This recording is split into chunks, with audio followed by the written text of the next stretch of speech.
السلام علیکم۔ اس چینل پر آپ کو استغفراللہ کے معجزات سنائے جاتے ہیں تاکہ آپ کو موٹیویشن ملے اور آپ بھی اپنی زندگی بدلیں۔ چلیں شروع کرتے ہیں آج کی ویڈیو۔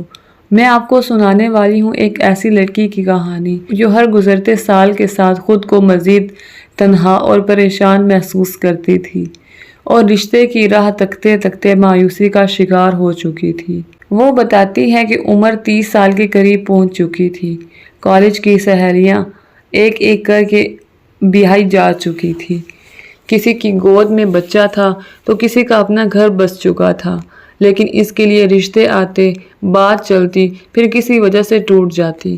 کبھی لڑکے والوں کو رشتہ پسند نہ آتا، کبھی جہیز کی بات پر معاملہ رک جاتا، کبھی خاندان کی مالی حالت پر اعتراض ہو جاتا۔ وہ بتاتی ہیں کہ ہر بار امید کے ساتھ شروع ہونے والا سلسلہ دل شکنی پر ختم ہو جاتا۔ گھر میں بھی چین نہیں تھا۔ ہر عید، ہر شادی کی تقریب میں رشتہ دار وہی سوال دہراتے، ابھی تک کچھ نہیں ہوا، عمر نکلتی جا رہی ہے، جلدی کرو۔ کچھ خالائیں تو یہاں تک کہہ دیتی شاید تمہارے نصیب میں ہی نہیں ہے۔ وہ بتاتی ہیں کہ یہ باتیں سن سن کر ان کا دل بری طرح دکھتا۔ رات کو تکیہ آنسوؤں سے بھیگ جاتا۔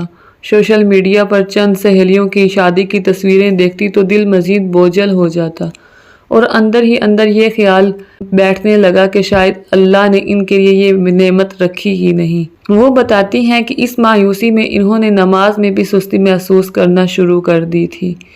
دل میں شکوہ سا رہنے لگا تھا۔ ایسے میں ایک دن ان کی ایک محترم استانی جو دین کا اچھا علم رکھتی تھی ان سے ملی۔ ان کی اداسی کو دیکھ کر پوچھا تو انہوں نے سارا دکھ بیان کر دیا۔ استانی نے بہت پیار سے سمجھایا، بیٹی، رزق، موت اور نکاح یہ تینوں وہ معاملات ہیں جن کا وقت اللہ نے پہلے سے مقرر کر رکھا ہے۔ دیر کا مطلب یہ نہیں کہ اللہ نے تمہیں بھلا دیا، بلکہ ہو سکتا ہے وہ تمہارے لیے بہترین وقت اور بہترین شریک حیات کا انتظام کر رہا ہو۔ استانی نے یہ بھی سمجھایا کہ مایوسی اور شکوہ کرنے کی بجائے استغفار کو اپنا ساتھی بنائیں۔ انہوں نے یہ حدیث سنائی کہ نبی کریم صلی اللہ علیہ وآلہ وسلم نے فرمایا کہ جو شخص استغفار کو لازم کر لے، اللہ اس کی ہر تنگی سے کشادگی اور ہر غم سے نجات اور ہر جگہ سے ایسا رزق عطا فرماتے ہیں جہاں سے اسے گمان بھی نہ ہو، اور نکاح بھی اسی رزق میں شامل ہے کیونکہ شریک حیات بھی اللہ کی طرف سے ایک عظیم نعمت ہے۔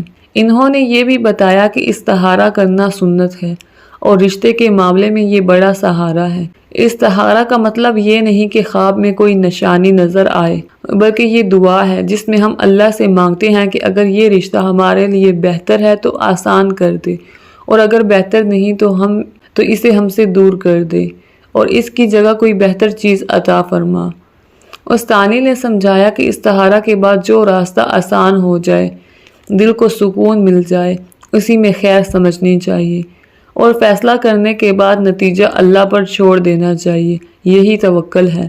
وہ بتاتی ہیں کہ اس دن کے بعد انہوں نے اپنا رویہ بدل ڈالا۔ جو وقت وہ رشتہ داروں کے طعنوں پر رونے میں گزارتی تھی، اسے انہوں نے استغفار اور دعا میں لگانا شروع کیا۔ ہر نماز کے بعد استغفراللہ کا ورد رکھا اور جب بھی کوئی رشتہ آتا پہلے 2 رکعت نماز استخارہ پڑھ کر اللہ سے دل کی اطمینان اور بہتری کی دعا مانگتی۔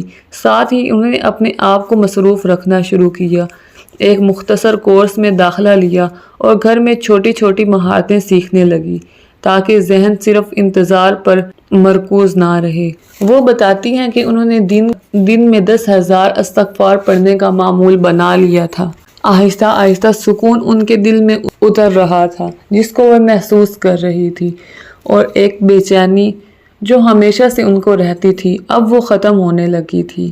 وہ بتاتی ہیں کہ ابتدا میں دل میں پھر بھی وسوسے آتے، خاص طور پر جب کوئی رشتہ آ کر ٹوٹ جاتا، لیکن اب وہ ہر بار اپنے آپ سے کہتی اگر یہ میرے لیے بہتر نہیں تھا تو اللہ نے مجھے بچا لیا، یقیناً اس سے بہتر آنے والا ہے۔ یہ سوچ ان کے دل کو سکون دینے لگی۔ انہوں نے یہ بھی سیکھا کہ رشتہ داروں کی باتوں کا جواب دینے یا صفائیاں دینے کی بجائے مسکرا کر بات ٹال دینا اور اندر ہی اندر اللہ سے دعا کرنا زیادہ سکون بخش ہے۔ مہینے گزرتے گئے۔ وہ بتاتی ہیں کہ ایک دن ایسا رشتہ آیا جو پہلے سے بالکل مختلف تھا۔ سادگی سے بات ہوئی، بغیر کسی غیر ضروری تقاضے کے۔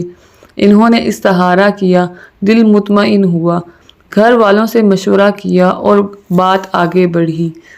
وہ بتاتی ہیں اس بار انہیں ایسا سکون محسوس ہوا جو پہلے کبھی محسوس نہیں ہوا تھا، جیسے برسوں کا انتظار بامانی ہو گیا ہو۔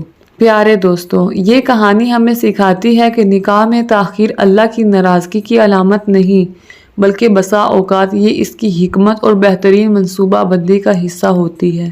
استغفار دل کو سکون دیتا ہے اور رزق کے دروازے کھولتا ہے، اور استخارہ ہمیں صحیح فیصلے تک پہنچنے میں مدد دیتا ہے۔ مایوس ہونے کی بجائے اپنے رب پر بھروسہ رکھیں اور اسباب بھی جاری رکھیں۔ اگر آپ بھی اسی کیفیت سے گزر رہی ہیں تو آج سے کثرت سے استغفار شروع کریں، دن میں کم از کم 10,000 مرتبہ۔ ہر رشتے کے معاملے میں استخارہ کریں اور یقین رکھیں کہ اللہ کی رحمت سے مایوس ہونا مومن کی شان نہیں۔ اللہ کا وقت ہمیشہ بہترین ہوتا ہے۔ یاد رہے، یہ ویڈیو صرف روحانی رہنمائی کے لیے ہے۔ رشتے کے فیصلوں میں گھر والوں سے مشورہ اور ضروری تحقیق کرنا بھی اہم ہے، اور رشتہ ڈھونڈنے کے لیے کوشش کرنا بھی اہم ہے۔ جب تک آپ کسی چیز کے لیے کوشش نہیں کرتے تب تک وہ چیز آپ کو نہیں مل سکتی۔ اگر آپ کو ویڈیو پسند آئی ہو تو لائک شیئر ضرور کریں، اور اس سفر میں جڑے رہنے کے لیے ہمارے چینل کو سبسکرائب کریں۔